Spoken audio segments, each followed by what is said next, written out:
I've been a lurker on this sub for a little while now, using this account because my STBXW would find it on my main account. Not entirely concerned with format, but will try to keep it coherent. I'll clarify anything if needed. I was married to this woman for about 12 years, dated her during my high school and college years, and haven't been with anyone else. I was under the impression that was the same case for her. We got married when the both of us were 24 and the twins just turned 8. I only found out they weren't mine last week because of those ancestry DNA kits. What started out as an attempt to cure boredom during lockdowns turned into this mess. The STBXW fought me tooth and nail when I mentioned my interest in doing the test, said it was just a waste of money. Her constant refusals only made me want to do it more, so I did it in secret. Now I know why she was so adamant. I found out who their biological father was and tracked him down to a house about 20 blocks from where I lived. We're extremely similar in appearance and personality. I can't even look in mirrors now because of that. I've moved in with a friend upon discovery and kept little contact with the STBXW. Plan on serving her with divorce papers once I'm mentally prepared to face her. My only concern now is how to approach the twins. They're the true victims in all this, and yet my heart aches looking at them. I don't think I can keep being a father to them knowing what I know now. They've been extremely worried about me, but I can't even listen to their voices without bursting into tears. To those betrayed with kids, how do you process the idea that your children were never yours? Edit. The biological father wants to be part of the twins' lives. He was unaware of their existence until I tracked him down and was surprised to know that my STBXW was married at the time of her affair. I have no reason to disbelieve him. Edit 2. A good number of you asked about how my STBXW reacted to this. I'll work on a separate post on that tomorrow. Just building up the courage to type out this post basically took all night. It's almost 7 in the morning where I am. Update 1. It's been nearly 2 weeks since I made my first post. I had hoped I could do more during that time frame, but life tends to mess with you. First things first, I had to go back to my home to pick up some documents. As people advised, I had an officer escort me and also kept a voice recorder at the ready.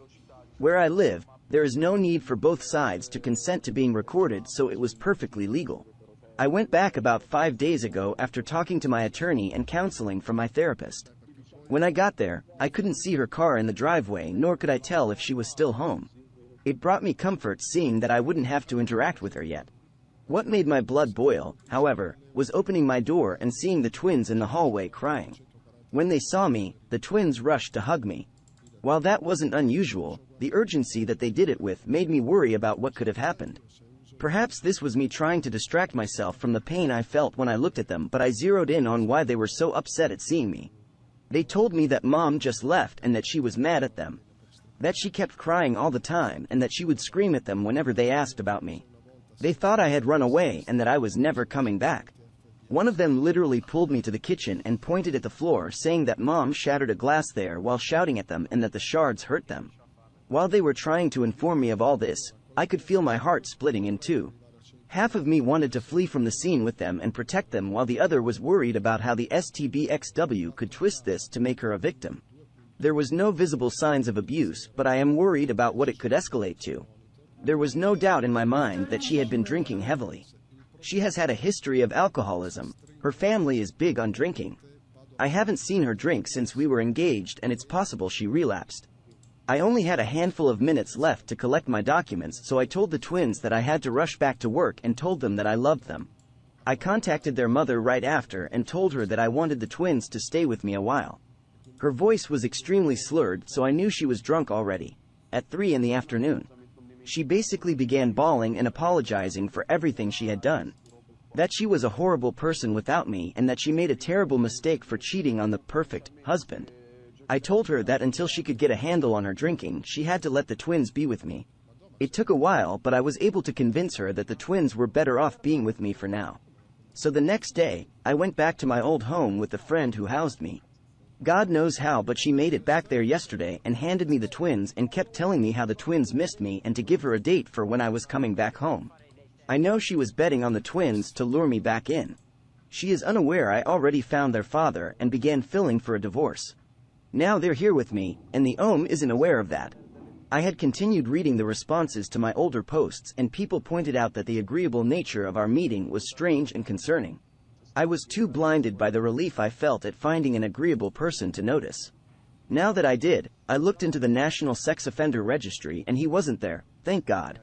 I looked even deeper into his social media and looking for anything that stuck out and found comments from 2 years ago mentioning that he was engaged to someone. Seeing no post of him with a woman or man in a romantic light, I can only assume that relationship fell apart. That was the end of my findings.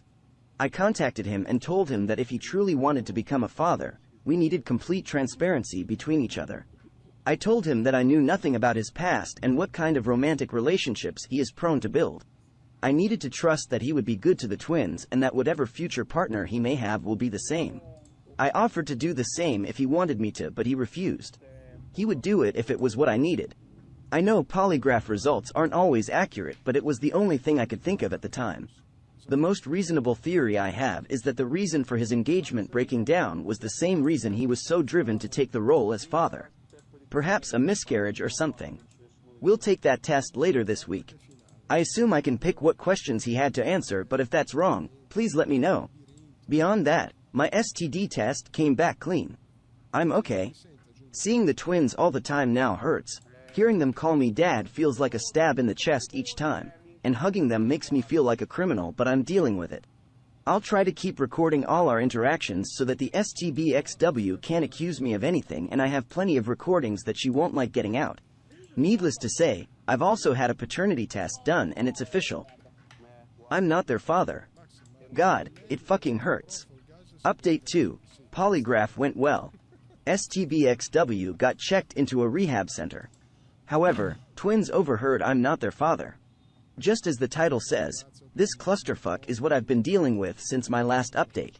I had attempted to update earlier, but had a mental breakdown towards the end and couldn't keep the post up. Also, I moved out of my friend's place and got a place to rent. It was difficult, but the OM was helpful by recommending me to a friend of his looking to rent out a place. I felt that it would be safer for them to have their own room, and I'm tired of sleeping on a couch. The polygraph was insightful. The OM was who he said he was, which was a relief. He had no knowledge of my STBXW's marital status and genuinely wants to be in the twins' lives. His motivation wasn't as intense as I assumed. He just really wanted to be a dad, and none of his previous relationships panned out. I had heard from my STBXW's sister that she was checked into a rehab center and began the process to recovery. At least it would make serving her papers a lot more simple. However, the main issue was the fact that the twins definitely overheard I'm not their father during their time with their mother. I knew they were acting strange since I took them with me. They clung to me far more intensely than normal, asking me worrying questions like if they were adopted or whether I was going to run away again. I had chalked it up to what they'd gone through while they were with their mother due to how difficult it was to get them to talk about it. They would just ask the question and run away once I answered, only to return and demand I let them sit on my lap to watch me work or to play with them. I would try discussing what their feelings were like only for them to shut down and then flee. At that point, I had set up an appointment for a therapist to see them. I guess at some point, they couldn't handle it and one of them came to me sobbing while I was asleep and just hugged me. Sherry, false name for convenience, was the one who clung to me the most during this period, which concerned me even before that point. She was the type who disliked physical contact with a passion. Words were flying out of her mouth, but they were too fast and out of order for me to understand.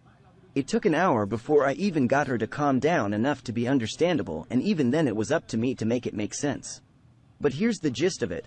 None of this are actual statements, and a lot of it is from my observation, assumptions, and piecing together broken statements.